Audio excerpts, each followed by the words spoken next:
What's going on, everybody? Happy Monday afternoon with my man BJ talking some hoops. Usually it's Rio on here. You'll still see Rio 4 days, Tuesday, Wednesday, Thursday, Friday. He also will have the slate plan up. Shout out to our man Hebrew Cheetah. But BJ, as good as it gets as well. Excited to talk some ball with him. 7 games in the association on DraftKings. 8 games total. FanDuel did include that 8th game an hour and a half later is the Lakers in Houston. I'm happy that DraftKings let it go. Solid showdown contest if you want to do that. Hope everybody out there doing well, though. BJ, how's your Monday going? Yeah, man, it's good. It's been a fun, extended weekend with MLB back in the mix. That's just a lot of fun. You know, the early day stuff. I mean, NBA, we don't get the pleasure of that. Maybe on an occasional Sunday. But there's nothing like waking up, making lineups first thing in the morning time. So specifically Sundays are my favorite, but we got a little juice going on a Monday morning, which is always cool. But other than that, but doing good.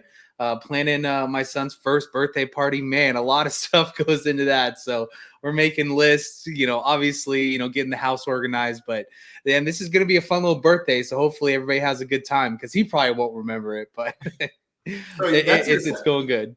You just had one really recently as well. Is that correct? So no, I think you misunderstood. There was a lot of craziness going on. It was my sister-in-law who had the baby. So gotcha. Yeah, so it's all in the family. Yeah, we were at the hospital though. So I know right when I texted you or in the chat, I think somebody covered me for something. But yeah, no, it was just a long couple days at the hospital doing that stuff. So you just have one? Yeah, just one. That's I think awesome. we're gonna wait a little bit. Whatever she says. If it was my choice, we pop out like 3 more. But whatever she wants, she's the boss. Make a basketball team. No, I want 4 too. She wants 2, maybe 3 in the middle. But like you said, they are the boss. They got to do the dirty work at the end of the day. But that's awesome. Enjoy your 1-year-old son's birthday. That'll be awesome for sure. Yeah, thank you. Shout out to Jose, the Little Neck, Parabai, William, Lyle, Don, Wardo, NY, Eric. Appreciate every single one hanging out. The true NBA grinders grinding on March 31st. Absolutely love it. Prices are still good. $50K. A couple nights ago, Rio took second for 15. I mean, man, top heavy as all can be, but it's a lot easier to beat 9,000 people. I know you and Rio were talking than the 23,000-ish. So still got money to be made. We're going to go game by game like usual. What's going on as well, Lachlan? As usual, we are screen sharing SaberSim, by far the best optimizer out there. We're going to take an average of our SHIPIT Nation projections and SaberSim's projections, and we're going to do the same with ownership, and you are able to do that if you are on a starter pack. Now, I do think right now, if you do not have anything with us at SHIPIT Nation or SaberSim, I think the best is to do the core, as you see 150 lineups and get you late swap. The reason for that, we do have the promo code MLB50 still going with MLB opening day last Thursday. By far the best deal we've ran. Usually $99 for just our content. Now you get $50 off that, so $49. Usually $99 for our content with the core package for SaberSim that allows you to build 150 teams. Take $50 off that, only $49 for your first month.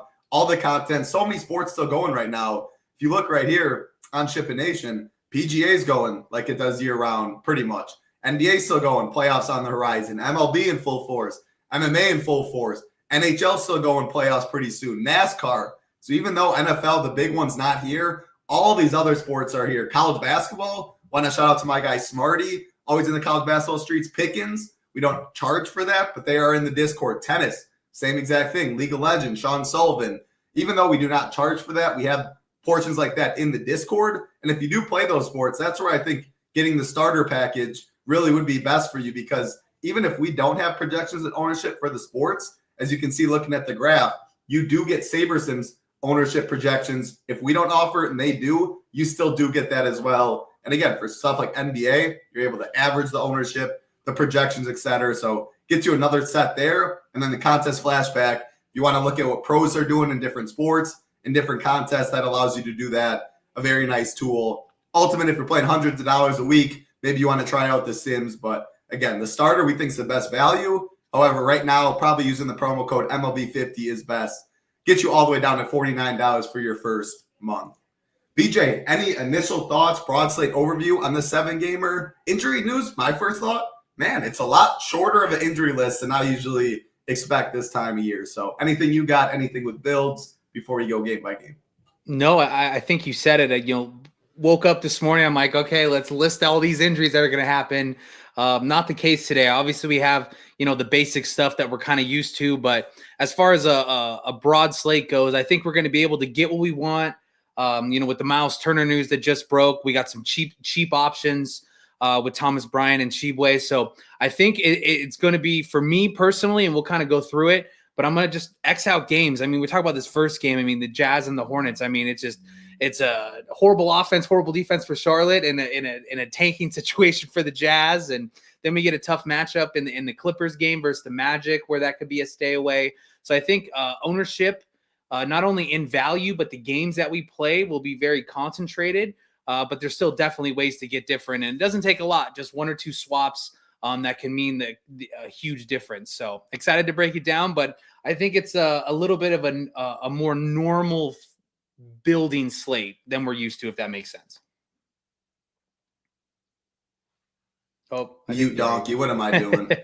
I love crossing off teams, crossing off games. I love doing that in NBA. It just makes a 7-game slate, makes it so much easier. And again, what I love looking at right away too, the lock times, multiple games, majority of the games lock right away at 7 Eastern, one game at 7:30, one game at 8, one game at 8:30. And after that, slate is done. Again, FanDuel has one more game after that. Well, at first, was I glitchy? If so, not for me. But if the chat wants to let them know if it's just an Eric thing or if it's it, but you're good with me. For sure. All right. Let me know, Chad, if I am. That'd be a little scary, but I'll do my best. Is it Timmy time? We'll get there. Wardo, what's going on? Hey, SHIPIT crew, left a link in the food group and Discord. Could use all of your community support. If you're in the Discord, you want to check it out. Actually, I should probably make sure. I'm going to start the game, then I'll throw it to you. I'll make sure that link is okay. But thank you, Wardo. I assume it is. All right, let's go for the first game of the night, BJ. You mentioned it a little bit. The Charlotte Hornets taking on the Utah Jazz. Charlotte, 2.5-point favorites, 221 total in this one. Injuries on the Utah side, no Walker Kessler, no Lauri Markkanen, and they're still without Clarkson, Collins, etc. But Walker Kessler's out today. Sexton, Cody Williams are both questionable, so that's pretty big news. Going over to the Charlotte side, not really much injury news there. No Josh Okogie. I mean, two teams that are absolutely way out of the contention. 2.5-point favorites, though, so close game. Not the best total at 221. The main guy I think we need to talk about with no Walker Kessler, Oscar Tshiebwe, only 4K. Looking at a lot of ownership if we're looking at our average, 40% roughly. This game in general, though, man, multiple over 20%. So how are you going to attack this one? Yeah, and, Wardo, I won't be Xing out. I don't know if you're talking about specifically me, the way that I worded the game. I will absolutely not be Xing out the Hornets side on this game. So just starting to reiterate, the Jazz are definitely tanking. As we know, with all the injuries, we're going to have opportunity there. From the Hornets side, we're going to get plenty of value on that side as well. So we'll start with the Jazz side. I think, the questionable tags are obviously very important. I'm okay going to Collier at 5,300. I think his price has come down enough.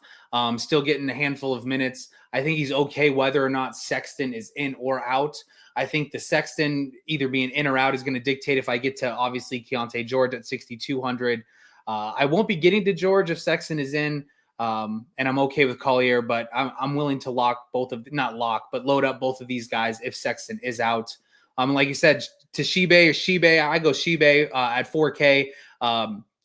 I think it's a pretty easy night, and I don't like to do it, but just to lock up two centers and kind of take centers out of discussion tonight, which is definitely hard after the news that we have with Miles Turner out, which we'll get to in the next game or in a few games, because I really like Sabonis. But I think it's going to be pretty easy tonight to be able to build with Thomas Bryant and Shibwe at 4K and feel really okay with how much upside they have. Just a fun note, I was looking at some of the G League stats or the D League stats. Oscar's thrown out numbers of 32 and 28, 24 rebounds. Just an absolute stud. This is a great spot. Both the Hornets are bad on offense and bad on defense. So he's going to be one of the most popular, if not the most popular valid play on the slate, and rightfully so. And then Filipowski at 6,500. He's, getting the minutes, playing awesome, showing us upside. I think there is still upside at 6,500, especially versus defense. So plenty of guys I like from the Jazz side. But Shibwe, obviously number one, followed by probably Collier. and then throw in George and Filipowski if Sexton is out. And then jumping over to the Hornets side, I mean, the nut spot for guards, right? KJ Simpson, 4,900. Yes, he's getting ownership. Yes, I think it's okay. He'll probably be my favorite play. Not far behind will be Miles Bridges, who's been playing atrocious. If you look back at his last few games, has not been playing well. Mark Williams, he is going to play tonight. I don't know if he was questionable and now probable or if he's officially in. I believe it's officially in. 8,200. I think he's okay, followed by the two other Hornets. But then after Mark Williams, we're going to get to guys like Salon. Nurk is too expensive at 48. We can even get some Nick Smith love. So I'll follow it with KJ Simpson as my top play. Kind of the nut spot, playing enough minutes, has a little upside at that tag at 4,900. Followed by, I guess, a mix and match of Miles Bridges and Mark Williams. And then we're going to get into Salon and Nick Smith, not very far behind. I think I'm okay getting away. If these ownership numbers rise on Nick Smith, I'm okay getting away from it. But 4,600 for a guy that, can score and has shown us upside at 4,600, I'm really okay with. And then to kind of finish one more time, Nurk and Diabate with Mark Williams in, just priced too high. I can't get to them after Nurk had 1 million fantasy points last night. But that's kind of where I'll leave it. I'll leave it as, on the Jazz side, obviously obvious value at 4K range and Collier at 53. If Sexton is out, I'll be more inclined to play George. Filipowski is there, power forward and center eligible. So you are able to get 2 centers plus him, which I think is very beneficial. And then for the Hornets side, I'll be playing KJ Simpson, followed by the mix and match of either a couple of studs or some value pieces. Phenomenal breakdown. Yeah, even though these two teams are as awful as it gets, like it's March/April DFS, injuries, opportunity, minutes, pricing. Like you just can't ignore this game. If you have no pieces in this game, I think you're doing something wrong. 2 of the most popular guys on the slate, Tshiebwe and KJ Simpson, right in this game alone. And I'm like, how many rosters do you think in the flagship will say just start with Thomas Bryant and Tshiebwe? It's a lot because it's so easy to click, and that's kind of what I'm going to. Like before that news on Miles Turner, and we'll get to the game in a second. Like Sabonis was my favorite play on the slate. Yeah. Like prices down, revenge game, the whole narrative. But now it makes it really interesting, and I think the fields is we have enough pieces here with the Shays and the Tatums and the Paulos and plays like that I think they're going to be really easy to get to, and I think it'd be very, very popular. I can't put a percentage on it, but I mean, I could see both those guys being 40% easily. 100%. So I just ran with my numbers over here. If I put a max 1 Bryant and Tshiebwe, so I'm making sure that I cannot play both of my team, you're pretty much giving up 4 projection points right away.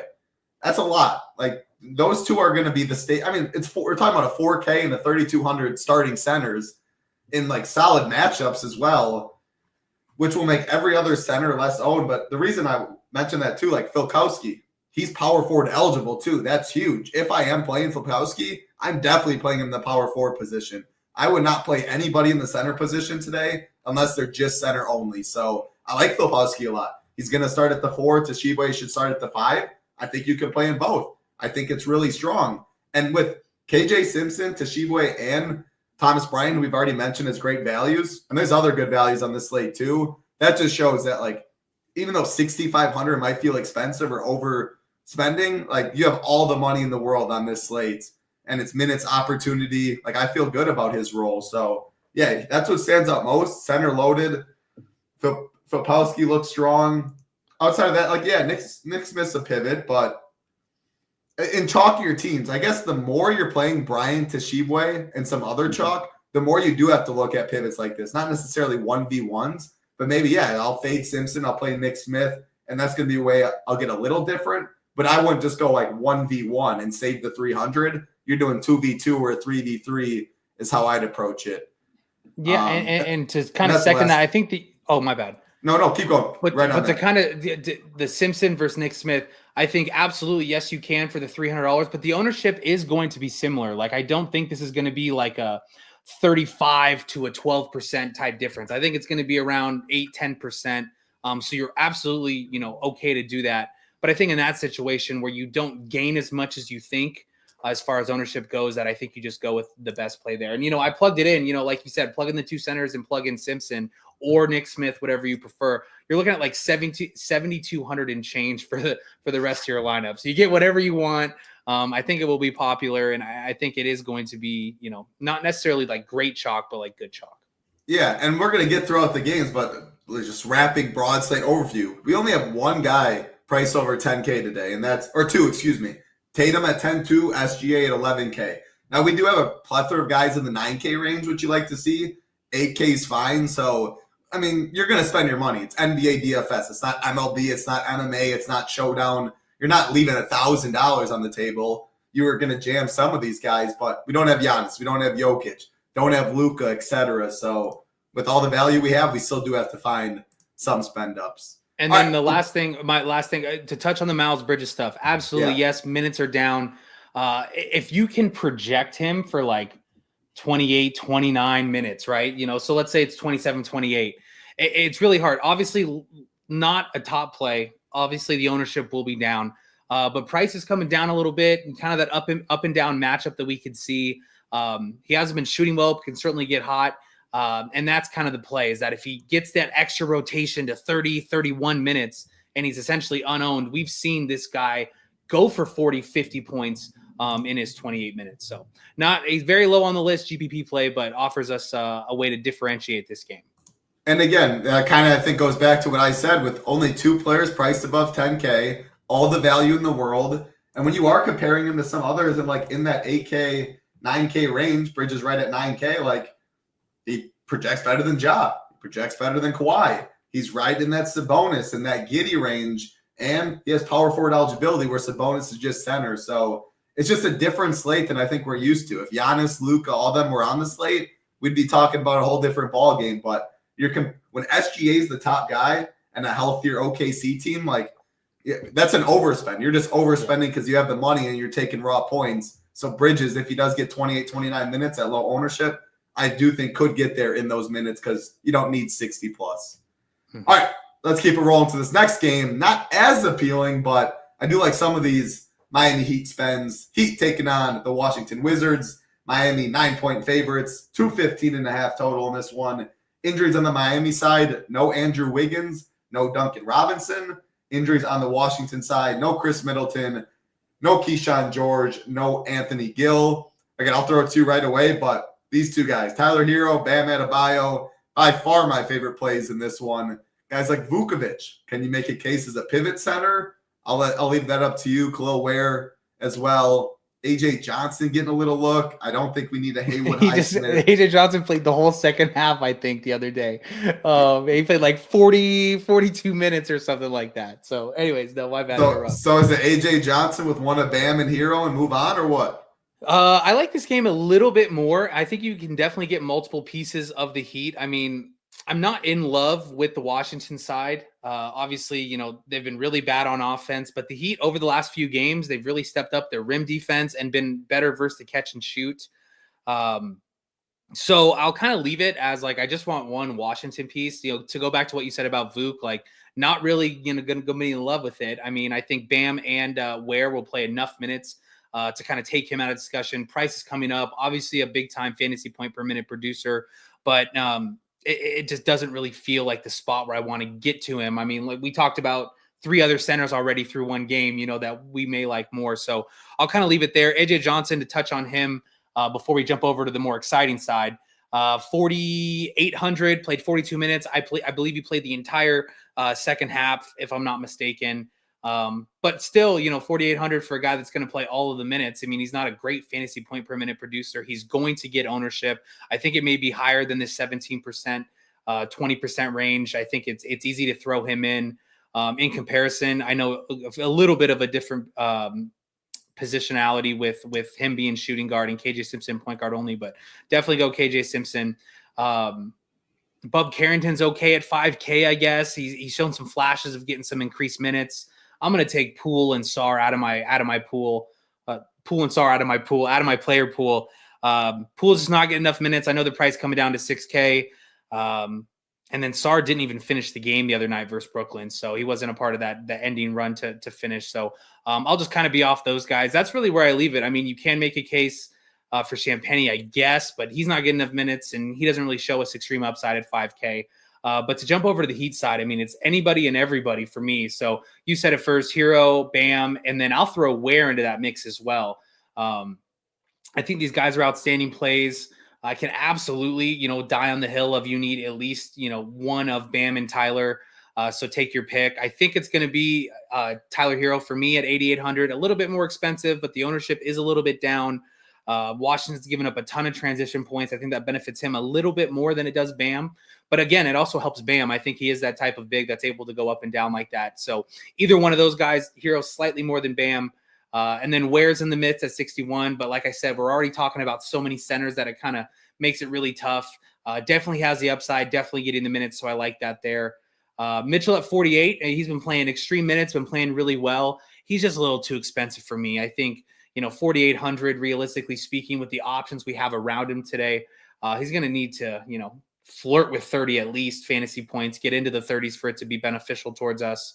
So I'll be off there. The Highsmith stuff is interesting. He continues to get, 30, low 30s in minutes, still sub 4K. But I think this is an example of, we have so much value on this slate that we don't necessarily need to go there. Would it offer a little bit of a ownership discount, if you will? Absolutely. I mean, we don't have the Thomas Bryant ownership accounted for quite yet. I think he'll definitely spike up, and this ownership on Highsmith will come down, but still like the other values instead.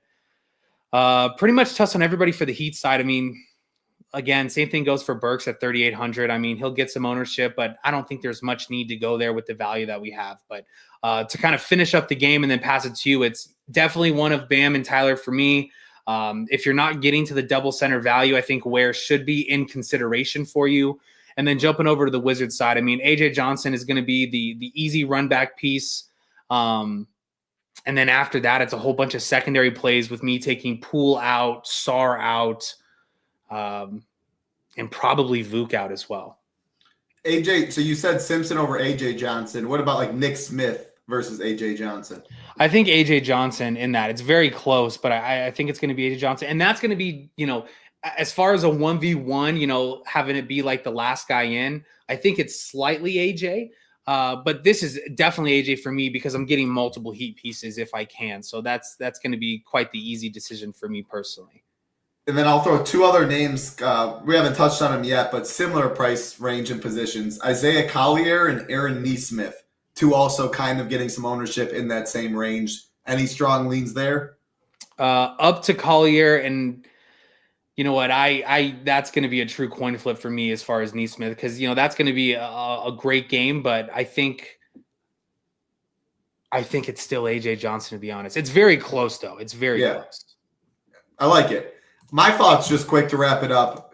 Same as I had it. I don't love this game. Like AJ Johnson are pretty much bust. On the Wizards side, we don't need value on the slate. I think there's better value than all these Martin, Kobe Jones, Vuk's just center, etc. So AJ or pass, and I think Hero and Bam are extremely strong plays.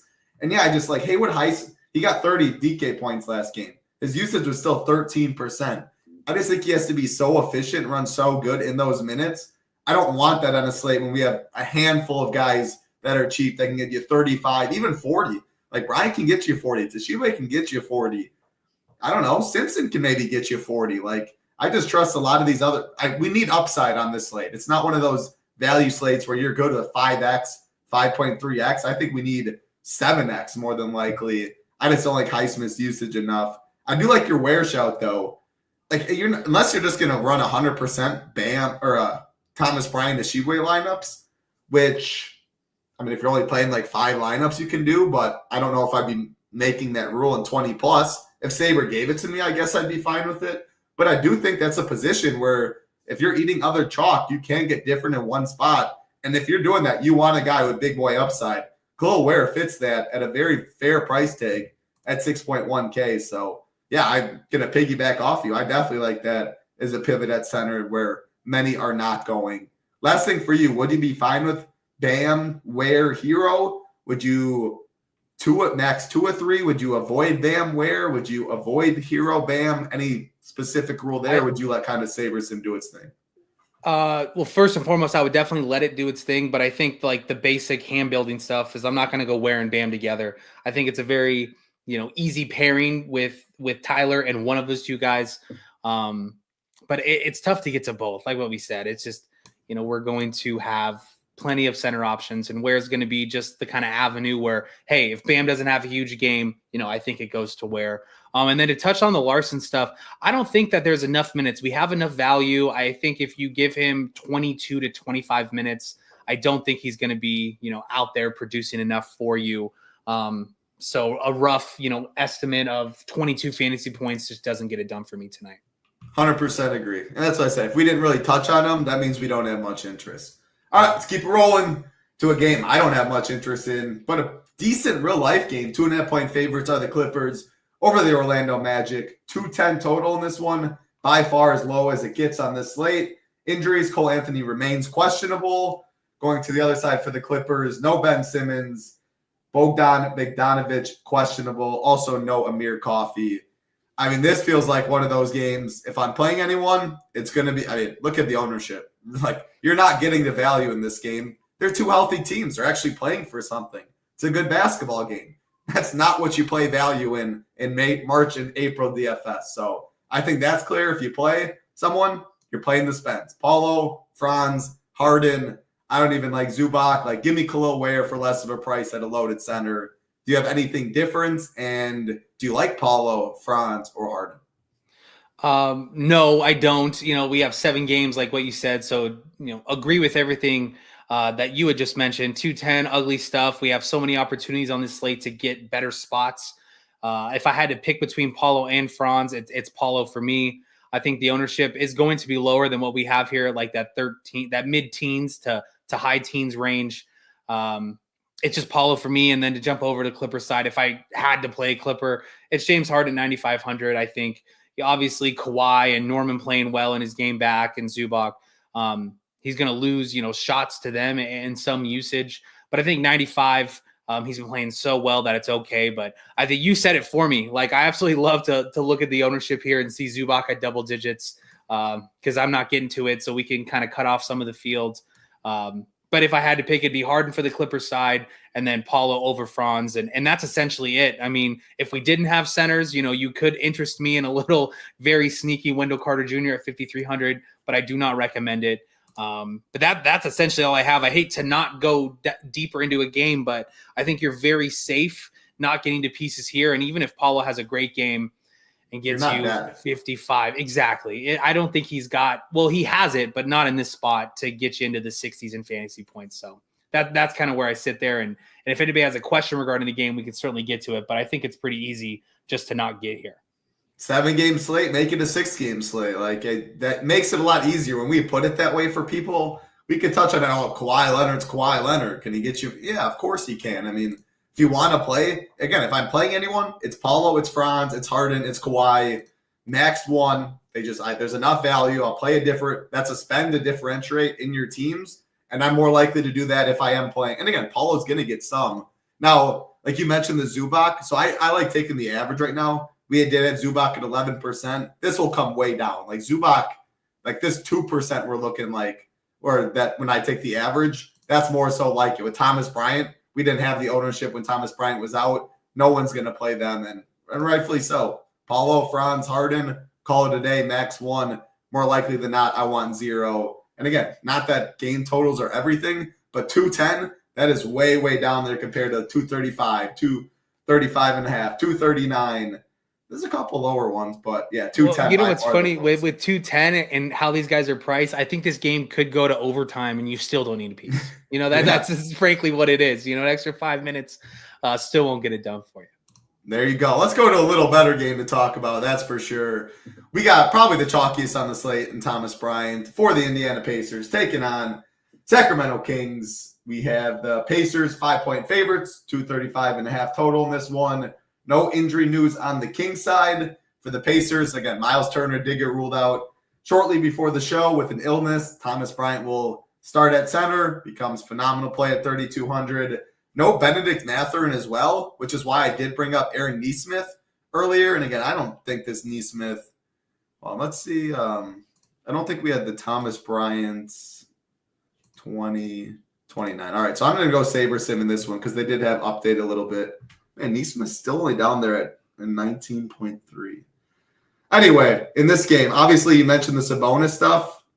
It's really hard to get, not really hard. You can make a pivot for sure, but you're pivoting off of two of the best chalk plays on the slate. If that's how you want to get different, I think you probably want more than likely 60 from Sabonis. And again, because you're giving up a lot of point per dollar stuff at center, assuming they do fine. DeRozan, so I said 55. So I think 55 is the floor and 60 is kind of that median outcome. But I couldn't agree more. Like you cannot live with like 52 from them. No, it just won't be enough with how good center is today.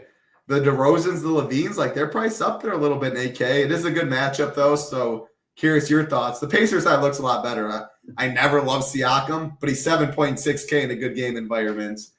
It's hard to say no. Tyrese at 8.6, he always has that big boy upside on his slate without too much big boy upside in the upper tier. So I like him. I don't know how much I like the Nemhard, some of these secondary pieces, but yeah, I'll let you take it away. Definitely a good game to target. Yeah, I think you drilled it as far as the king size goes. And Sabonis was obviously, before the news, was a great play, and I liked it. It kind of fit all the boxes. It was his price is down, revenge narrative. I think it was a good spot for him, 9,200. Unfortunately, with the news that we have, you put it best. I mean, we're going to need 55 to 60 at least for it to be worth it. So this is going to change the entire way I look at the game. I mean, the Kings have been atrocious on defense over the last couple of weeks, not only, in defensive rating, but in the half court. They've been okay in transition, and that's, where we like to target the Pacers a little bit. But I still think this is just a fantastic spot, almost 120 on somewhere between 119, 121 as a team total projection. We're going to want pieces. Obviously, the Thomas Bryant stuff. The Siakam stuff is more interesting to me now that Miles Turner's off. Obviously, the price is down, has not been playing well, but I think he can benefit some with Turner off of the floor and Bryant being on the floor with him. So he would probably be my second favorite play here. I think Halliburton, yes, at 8,600, fantastic play. But if they both have the same ownership, I'm going to take the lower, priced one in this situation with Turner out. So Bryant, Siakam. You can't say revenge for one side and not the other.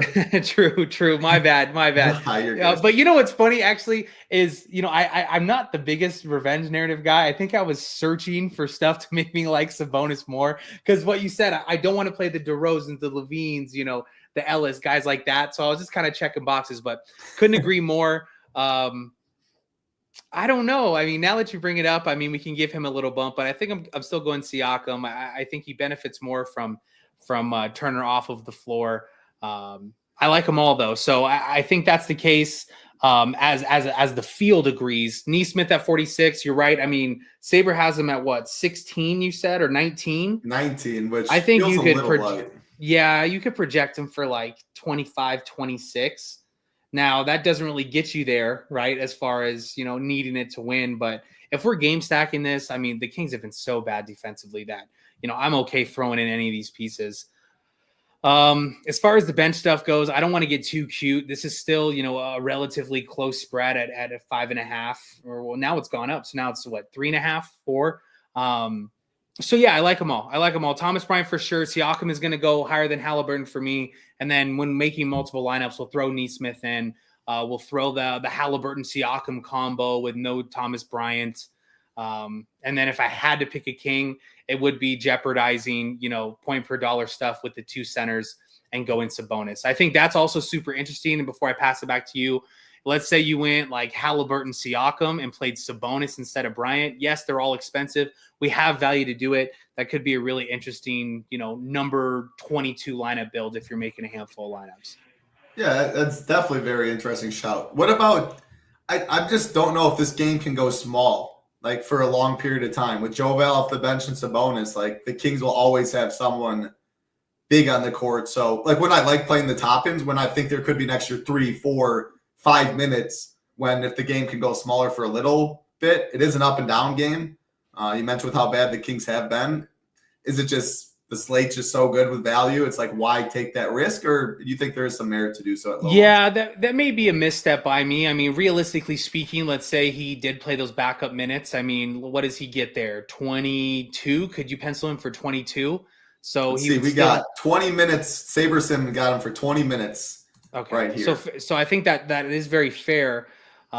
Basic math, obviously, you know, a little bit if Sabonis is out and Valanciunas is out on the floor, I mean, he'll be playing against these guys. A little bit of a tougher matchup in my mind. Let's say we do basic math that is 1.03 or 1.1 or even 1.2 fantasy points per minute. We've seen upside, but can he get to 30 on this slate at 4,200 to help it? Makes me a little nervous. So that's where I'll kind of leave it there. But if you're making lineups, I like it. Yeah, I agree. Obi would be more in game stack stuff, or it'd be more in I'm already playing Simpson, I'm playing Tashiwe, I'm playing Thomas Bryant, I'm playing every single chalk already. Sure, Obi will be in that lineup to make it a little different, but I don't love it compared to the other value. Yeah. It's really all I got there. Definitely a good game. So we went from bad game to target to good game to what's going to be a bad game. But first, got to say hi to the man himself, Hebrew Cheetah. What's going on, Rio? Hope you're having a fine Monday. Hey, Monday afternoon was what I was going to say. Then I got my man Jason Turner who interrupted me. Always in here. Appreciate you, Jason. Hope life is going well with you. All right, we'll keep it rolling again. Like button is the only thing we ask for. Subscribe button helps us out a ton. I think this is another game like the Magic Clippers where we can pass for the most part. Do have some, I'll get to the injury news in a sec, though. Boston 5-point favorites over the Grizz, 235.5 total. Big injury news in this one. Jaylen Brown is questionable. Luke Cornett's questionable. That does not do anything for me. Jaylen Brown, though, important news, 30 minutes after lock. So I'm expecting to get the news before lock. If not, though, it'll be right at this time. It'll be absolutely chaotic. Going to the other side with Memphis, no injuries to note there. So it already looks like Jason Tatum will be one of the most popular spends on the slate if Jaylen Brown's in. If Jaylen Brown's out, I mean, everyone's playing Tatum. Everyone's playing Thomas Bryant. Everyone's playing Tishy. Everyone's playing the exact same roster construction. If Jaylen Brown's out, it makes it a lot harder to fade Tatum. But we have seen Tatum not get there in spots with Jaylen Brown. So I don't know. To be honest, I'm hoping Jaylen Brown plays. I think he'd be a good pivot off of Tatum, assuming Tatum still gets some ownership for 2K less. I'll let you take this one away, though. It's not a game I want much exposure to. It's going to be a good real-life game. It's two healthy teams, though, assuming Jaylen Brown does play. And as we keep talking about, healthy teams this late in the year, not something we really target much in DFS because, well, half the teams aren't healthy. Yeah, no, exactly. I love it. First of all, we'll start with the Grizzlies side because that's kind of the easier side to go through. Boston's too good in transition. They're too good at the rim. Everybody's healthy. These guys are priced accordingly. This is what makes me not like the Celtics as much is just I can't really figure out who I want to bring back from the Grizzlies side. So if I had to pick now, right? Yeah, no, yeah, true. Or do you like to? You tend to do it? It just feels so much easier, right? You know, it's just when one guy's going off and the game increases, you know, you obviously want a piece, but good total. I think, you know, the ownership is really low here. I think it'll kind of grow throughout the day because people are going to build lineups with value and they're going to stare at Tatum. I love the shout you had on Jaylen Brown if he is in at 8,200. Derek White and Drew Holiday, as fortunately, if Jaylen Brown is out, they will be brought into our lives. The Grizzlies giving up a ton of catch and shoots. These guys are, you know, have the ability to hit multiple threes. I mean, White went 5 for 7 versus the Spurs, and White or Drew Holiday did that, and White is shooting double-digit threes every night, it seems. So those guys would be specifically in play for me if Jaylen Brown is out. But I think you said it perfect. I want Jaylen Brown to be in so I can get off of the Tatum stuff and not really have to worry about a game that isn't very fun to get pieces back and forth on. If he's out, obviously Tatum is going to be a fantastic play. And I think we can obviously bump White and Drew Holiday. I think the ownership will grow a little bit. It won't be very big. And I think these guys have the potential to hit 5, 6+ threes. If that's the case, we're going to need them on this slate to help, you know, bring the floor up of your value. So really like that. But going back to the Grizzly side, if you had to pick a Grizzly, and I know you don't want to, who would it be and why? Oh gosh. I know. I put you on the spot with that one, dude. It's really gross. I can go first to keep it easy. I think it's just going to be Triple J because he's the cheapest. What I was going to say. Yeah, just because he's the cheapest, and I think if Brown's out, you know, it kind of offers, you know, ability to get to Jarbane, but I think it's just Triple J if I had to pick one, just because he's the cheapest. I was going to say yeah, but the thing what I wanted to do was look at his game log because he's one of the he has upside if he's not in foul trouble. and he makes some of his shots. Like, his usage has been very good as of late. The problem is, like, they're just these box scores haven't done anything. The minutes have been capped too a little bit. Like, I see 135, but most of it's 31, 30, 28. The reason that, like, at first it's Edey, but center's so loaded, I just don't want to go Edey. John Bain, they're just prices like 8.5, 9.1. I was gonna say maybe Bain. Like, Bain has been really good, but a lot of that has been with Ja out, and now that price is so much up there, they eat into each other. And then I just go Triple J with playing at power forward less than 8K. I hate all these Grizzlies. So even if I play Tatum or Brown, to be honest, even if Brown was out and I went Tatum, Derek White, I still probably don't run it back with the Grizzly. Yeah, that's interesting. There's enough team total there, and the pace will be up enough that's going to be okay. I would say, yeah, I would agree with that. At first, I was a little nervous of that, but I do like that. Thoughts on this? I mean, that's a good point. I don't know. I guess no one knows. Yeah, I don't know. I think last game on the 20. Did he coach against the Lakers? I think they played one game. No. He didn't coach versus the Lakers. Okay, and they gave up 100 and something points, correct? 135 or 145, some ridiculous number like that. Yeah, I don't know. I think that it's so Real weird. Said Ja. Just none of them. But Real said Ja. I hope you low owned. Okay, yeah. Real's been saying Ja for a long time. He did coach last game, he said. And versus the Lakers, he did? I guess. And that was last game. Huh. And that's my it was Bain that got there again. Shot the ball well. 5 from 8 from deep, 12 for 18. Still only played 32 minutes, though. Yeah, I'm not even going to waste any more of that. This Grizzlies team stinks. Not stinks. Stinks for DFS. They're fully healthy. Yeah. A tough matchup. Prices are up there. It's not what I want to do on this slate. The Boston stuff, though, I mean, man, if Brown's out, I always sure, Derek White looks too expensive. That dude just does the thing. Chubbs, look at his last handful of games from the 3-point line. It's like 13, 12, and I think the ownership will be down because the price is up. Yeah. No, 100%. Yeah, 12, 10, 8, 10, 7, 11, 11, 12. And he hasn't shot the ball great. I mean, by any it doesn't means. matter, though, because we're playing for first, right? So it's that night that he hits his 8 or 9 that you're just like, wow. It's unbelievable, especially get him at 9% owned. So 100%. I could care less if he's still chucking it. There's a lot of variance in the 3-point shot. You're talking variance in basketball? Not much. That is pretty much the most variance you get in basketball is the 3-point line. I'll embrace any guy that's shooting that many at low ownership to break the slate. So, yeah, if Brown's out, the Derek Whites, Drew would be fine. The price is coming up there a little. I would prefer White. Tatum would become even stronger. If Brown's in, I think Brown's a solid pivot from Tatum. We spent enough time in that game, though. 2 games left. This one, pretty good. Definitely has some big injury news as well, but OKC Thunder, 14-point favorites over the Chicago Bulls, 239.5 total, which is the biggest on the slate. Injuries on the OKC side. No Aaron Wiggins. Then we have Jalen, which is the bad Jalen, questionable. Isaiah Hartenstein, questionable. Chet Holmgren, questionable. Going over to the other side with the Bulls, no Kevin Huerter, no Trey Jones, and that is it there.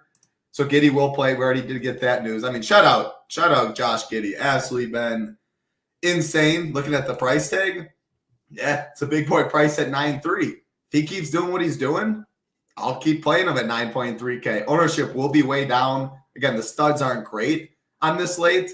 DeLon Terry, definitely going to be a value with some interest at 3.5K with no Huerter, no Trey Jones. OKC side, all the Q tags are in the front court, which makes them very important. If 2 of the 3 miss on Jalen Williams, Chet, and Hartenstein, whoever's not missing, I have a lot of interest in. And then some of these other pieces as well. So do you have any leans on these Q tags? Then SGA, last thing, being the highest priced, looks definitely like an overspend to me, but circling all the way back, we have so much value just raw points-wise. If he gets you 56, very well could be enough on this slate. 52, probably not. Probably not, but you just never know on a slate like this. So is it worth overspending with the big favorites with SGA? It's a great matchup and, the huge total. So I'm going to pretend, when making lineups, this is like a 10 or an 11 point spread versus 14.5. If the Q tags are out, I can get to Shea. But if Chet's in, really, if I had to pick, it'd be the Chet news. So if Chet's in, I won't be getting to Shea. If he's out, I'll get to more of him. But let's say Chet and Hartenstein are both out, then I'll be getting to Shea. And that's kind of where I leave it. I say, like you said, I think if all these guys are out, I'm going to Shea. If the mix and match these guys are in, let's say Hartenstein is in and Chet is out, I'll get to some Hartenstein. But again, another center option. Hartenstein's out, I'll get to Chet. But scary spot, because what you said, if he doesn't get you, 60, you don't feel like you can win. So value, I mean, if Williams is out, you can get to, Kendrick Williams off the bench, I guess, at 3,900, but we have other value that's much more comfortable to play. And you can't build a lineup with 4 of these value pieces under 4,300. So he won't really be on the radar. And then jumping over to the Bulls side, I mean, I'll be the first person to say I did not play any Giddey, and it certainly costed me. Then he starts to play him, and it kind of worked out a few times. But, man, this guy's on an absolute heater. I don't think this is the spot for it. Defense is too good, and the potential of, quote, blowout. I mean, I know, like, it doesn't mean much for the Bulls, but if the game's out of hand, I mean, Giddey's got to come off the floor, right? So 9,300, big tag. We saw him kind of fail last time out. And I think the same story goes for White, too, at 8,300. I think both of those guys, don't seem very interesting because of the matchup and because of the spread, because of the price as well. So I won't be getting to those guys. But Terry and even Buzelis, for me, I think both those guys are certainly in play. They're cheap enough where, if they get the minutes, and don't have a great outcome because of the matchup, you can certainly still play them. So Terry over Buzelis. And that's kind of it. I mean, I'm going to throw Vooch into the Giddey and the White stuff. I mean, you could make a case if Chet and Hartenstein are out, you can get to little Vooch. But again, we're talking about our 27th center on the slate. So not going to get much love, and rightfully so. But that's kind of where I leave it, if that made sense. Getting away from White and Giddey, getting to Terry and Buzelis, and then from the Thunder side and reacting to the news down low with Chet and Hartenstein. If they're both out, I'm getting to SGA. If Hartenstein is out, I'm getting to Chet. And I could get to some Hartenstein if Chet is out too. Yeah, phenomenal breakdown. I definitely like the Buzelis call. I mean, his price hasn't moved at all, and he's definitely has upside in this spot. The OKC stuff, man, it just stinks because somehow, like, if Chet and Jalen Williams were out, I would like Hartenstein. I'd play some, just center eligible. Somehow, if Hartenstein and Chet were out, J-Dub, another center that when he has got the starting center minutes with no one else, has been phenomenal. That'd make it absolutely insane slate. But with all that being said, Thomas Bryant locks at 7 Eastern, 1 hour after this one. Toshibwe locks at 7 Eastern, 1 hour after this one. So if we don't have any of this OKC news before, like, I'm not going to be saving center spots by any means. I just can't play Hartenstein. I can't play Williams, whatever it may be. Chet would by far be my favorite because he does have that power forward eligibility. 7.5 isn't too expensive for him. And like, I would like Hartenstein to be out. You get a little more rebounding bump, etc. with Chet. I think he'd be a very strong play and kind of a pivot off of SGA, who is getting some ownership just because people have the money on the slate. And I don't love SGA on this slate either. So yeah, I like the it. only. Sorry. As far as the Shea stuff, it just the small percentage of me that stays scared when not playing him is that we've seen a handful of these games in spots like this where he just scores 1,000,000 points, and it's just like, damn, he got to 67 on us. But I would agree. I mean, if that ownership stays true, I will not be getting there. So, yeah, that's where I'll kind of leave it. But it's unfortunate because this has the potential to be such a great slate.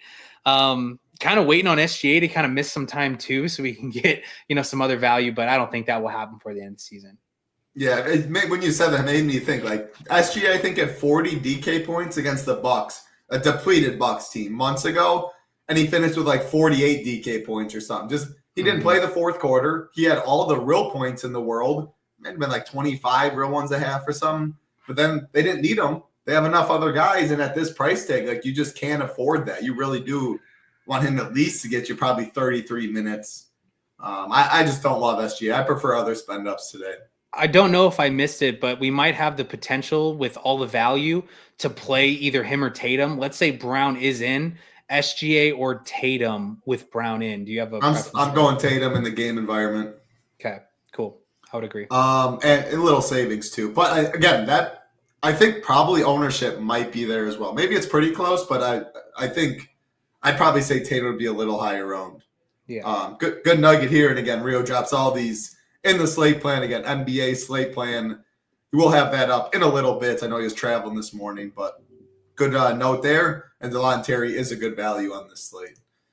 All right, BJ, awesome stuff. Last game, and I think we saved a pretty easy one for last. It's not a game I love too much, and that's how I want it on a slate like this. Again, hour and a half after lock. It's on an island, so all these other games will be done 1 hour, and there's not too much we're really waiting on. And I know I don't love the game, but see if you have any differing opinions. Dallas Mavericks 9-point favorites over the Brooklyn Nets.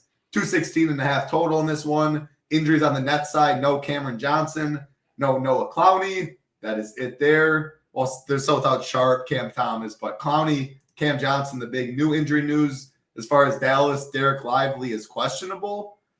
I'll just throw it right to you because I don't like this game. I mean, Drew Timme, someone mentioned. Timmy's been the man. Shout out Drew Timme. What a story. I mean, his college game felt really obvious would not translate. I still believe it if he was playing in the heart of the year or the playoffs when it mattered.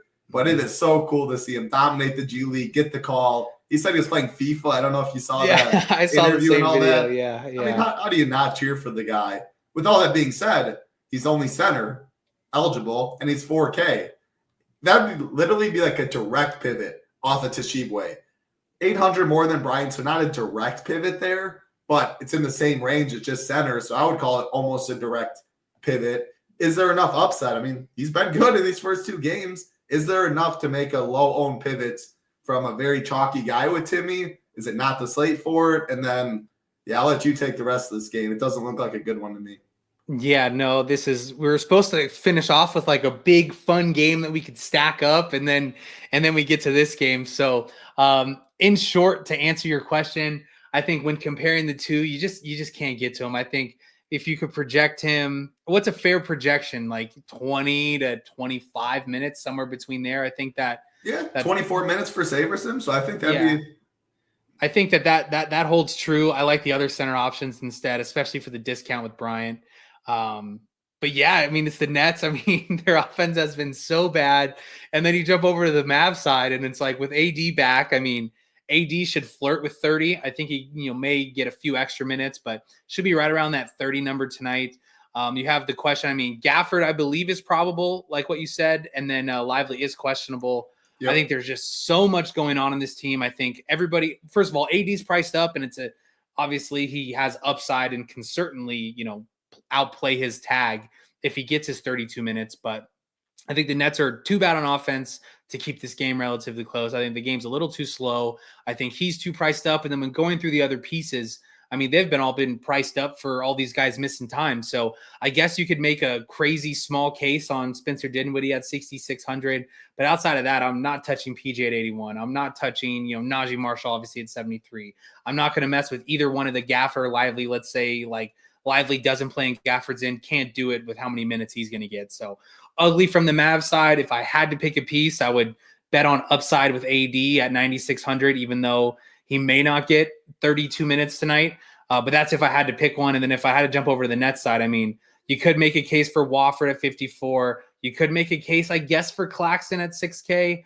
And obviously you can make a case for Timme, who's not listed at 4K, but I think it's just really ugly, bad total. The Mavs could just run away with this game, in my opinion.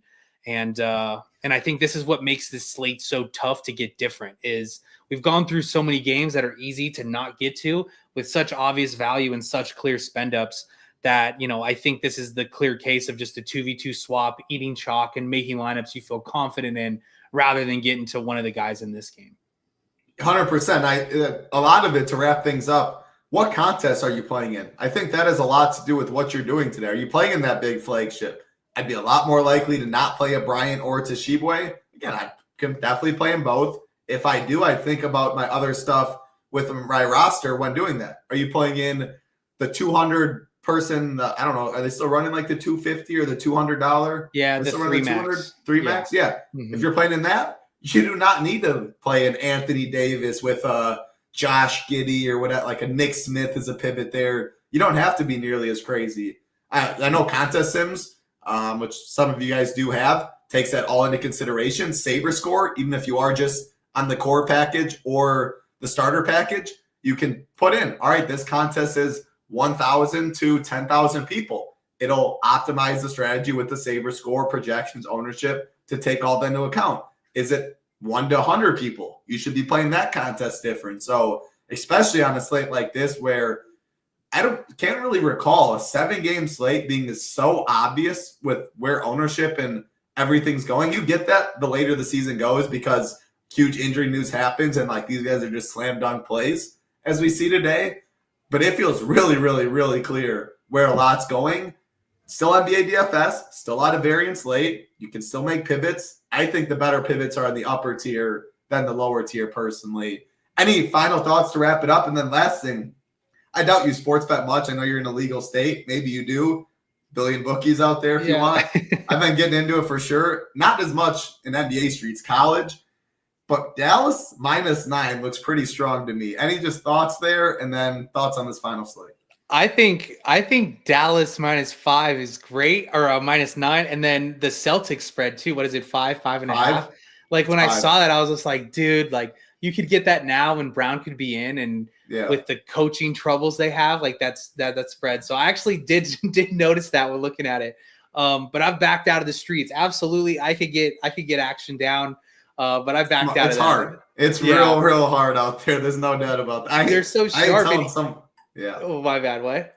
No, I'll just say I ain't gonna tell anyone to go sports bet. This is a DFS thing here. I've had a hot March, so I'm gonna keep riding it. But yeah, has it been? Has it been NBA and March Madness? Is that what you've been doing? March Madness than MMA.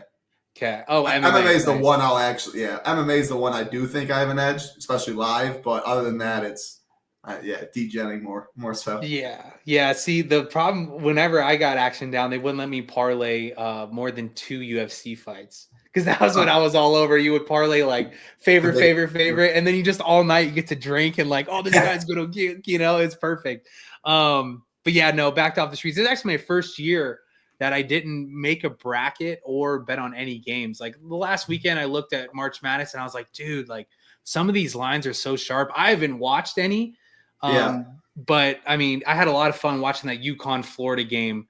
And after what I realized what the Auburn phone call was, I was like, dude, I'm an Auburn fan now. I want them to win so bad. I already like Bruce anyways, but so that'll be my kind of who I'm rooting for moving forward. Look at this right here. I don't know if you can see. What is? I'm trying to get my percentage up there. 99.3. Can y'all see that? No, that's what it is. Oh yeah, 99.3 with the Duke winner. Yep, all the chalk. I had the whole Elite Eight and Final Four right. I mean, obviously I picked all 1 seeds. It was a very obvious, the whole Elite Eight right. Hell yeah, dude. I don't think I've ever done that. No way. And we busted out multiple. It's all green, baby. Look at all this chalk. And I only did it in one. I play a guy heads up for DFS for brackets. We did a heads up thing. So I crushed him, but I don't have it in any tournament or nothing. So I'm capped at what I can make. But no one cares about that. Any final thoughts, BJ? Always good talking ball with you. No, I think to kind of reiterate, just what contest are you in and what does that mean for your lineups? The value's there, the clear paths to studs are there. All it takes is a 1v1 in some of these tournaments, the smaller field tournaments, to be different as they get bigger 2v2. So just understand what contest you're playing and just have some fun with it. It's the end of NBA. We really have to enjoy it because it's going to be gone right away. We're going to be stuck in the middle of August playing MLB baseball. We're all going to be sick of it. Yeah, but you can fast forward me. Not yet, but August means NFL's right around the corner, and I can get signed up for that any day of the week. But I'm with you. So much going on right now. PGA, NBA, MLB, MMA, NHL, and NASCAR. Absolutely no better time to get over to SHIPIT Nation again. Oh, excuse me.